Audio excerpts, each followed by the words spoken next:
And thanks for joining us. We have a very distinguished guest here, BarryMarshall. He's a producer of over 60 albums, and he's also teaching audio production. He's a professor at New England Institute of Arts, Boston, and we're really happy to have him here today. His presentation will give an overview of the last 15 years of the recording industry. He's going to point out the problems with piracy and decreasing sales. So I would like to invite BarryMarshall now.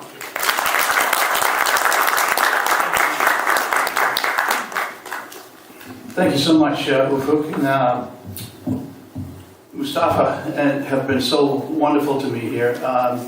I'm having a wonderful time. I hope that means something, and I hope I am distinguished as well. I've had a long career in the music business in the United States, and probably the highlight of my career in terms of professionally in music was I was a musical director and producer for one of the great singers of all time, which most of you probably wouldn't have heard of, but her name was Laverne Baker. And she was a big star in the 50s and 60s. I worked with her from 1989 to 1997 and toured all over Europe and the United States. And it was the great gig combined with the great producing experience too. To work with such a great singer in the studio was truly an amazing experience. And through her, I got to work with a lot of other really tremendous figures like Benny King. I produced in the studio on a duet with her, and a couple other songs, and various other people. Anyway, 21 years ago, I kind of stumbled into teaching, and ironically, I started doing it part-time when I was still working with Laverne, and ironically, I had never thought about teaching, and I think this is not unusual in the audio world, audio education. A lot of people somewhat stumbled into it, meaning it became a side job at first. So it was a part-time side job for me when I was off tour. And little did I know how much it would come to meaning my life. In some respects, I spent most of my musical career trying to create music that was great so it could live beyond me. And that was kind of my philosophical purpose. And when I started teaching, a couple years into it, I came to realize that actually I have an even deeper philosophical purpose than trying to get my music to live beyond me. I still want to do that, but the fact that I can influence and, as we say in America, spread my shit to to young people, to influence them in positive ways, both as a teacher and as even frighteningly enough at the time, a role model, which that took me a little while to get used to. But when I realized that, I had a whole new philosophical purpose in life. It had really come to mean a lot to me. And as time has gone on now, part of what I've tried to do is bring it to other areas beyond where I'm just teaching. So I love doing these appearances and speaking about various issues in the industry, and I sometimes do recording projects at these kind of conferences too, and it's a great experience to learn about how other people approach it in other parts of the world, and the whole idea of education in other parts of the world, and the whole idea of audio education.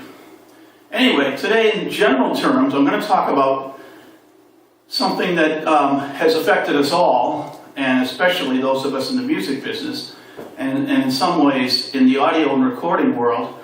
We were the canary in the coal mine. That's a sort of a old cliche expression, canary in the coal mine, meaning that the music industry and the recording industry and the audio industry were the first ones to be decimated by the digitization of, first of all, the production process, and second of all, the delivery process, meaning the distribution. So I think in many ways that we have a unique perspective on it. And as I started thinking about this over the last few years, I was working on a doctorate. I got a doctorate, which I got a year and a half ago. And this first paper sort of grows out of my dissertation, and I did a study as part of the dissertation, a qualitative study and I did a qualitative study of audio students because I had access to a lot of audio students, both in Boston and in Europe, because I used the Audio Engineering Society convention to do some of my interviews and research. So I interviewed 35 European students from all over Europe 2 years ago at the Rome AES convention, and I interviewed 30 or 35 American students in Boston about their music consumption behavior. So the initial title for my dissertation is basically the title of the part one of my presentation today: Music Consumption Behavior of Generation Y and the Reinvention of the Recording Industry. So, as we know, a lot of things have changed. Now, a lot of the technology and in the production process changed even earlier, meaning that the digitization of the production process started all the way back in the 1970s. Those of us who have been doing this for a long time.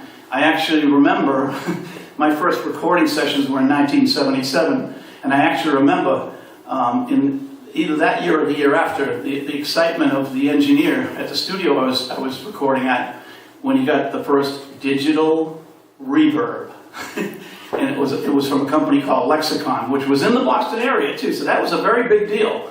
So the digitization of even the production process is a huge thing, and I'm really not going to talk that much about that today, but those of us who have been doing this for a while, I'm sure you experienced some of this, Peter, right? In a sense, just give you some quick highlights of the changes that brought on. The first aspect of digitization of the production process was effects. So there was digital reverb in the late 70s and then digital delay.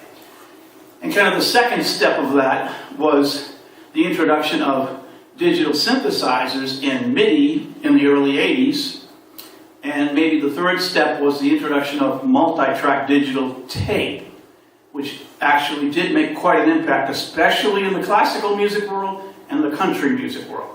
Believe it or not, the digital recording in the 80s, meaning the multi-track digital tape, almost completely took over the classical music recording world really rapidly, like in a 2 or 3 year span. And it almost completely took over the country music recording world in about 3 or 4 years. But it almost seems counterintuitive that country would get into digital and not a classical. In other words, a classical would get into digital, but not country. That seems counterintuitive. But what happened was there were two producers, Tony Brown and what was his name? The guy that was in Buddy Knox's group there. Anyway, two country producers that liked the cleaner sound of digital in this era. Rock and roll people didn't like it, and for the most part rejected digital. I mean, Tom Fagen did a classic first solo album that was all digitally recorded. But in the rock and roll world, it was considered too dry and too kind of lost some of the punch of the bottom. See, when digital first comes in tape recording, the obvious benefit is you get a lot of cleaner sounds, much less noise floor, etc. And you get a clarity in a lot of things. So classical, it makes total sense that classical would embrace it.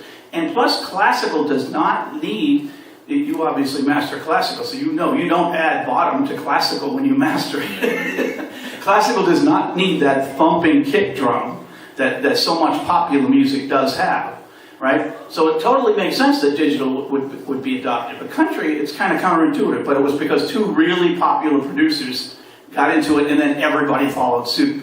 Because a lot of times in popular music, people will hear sounds and then follow, of whatever the popular producer of the day, the really, happening producer, and then they'll follow suit and they'll imitate that. So country almost went completely digital in the mid-80s.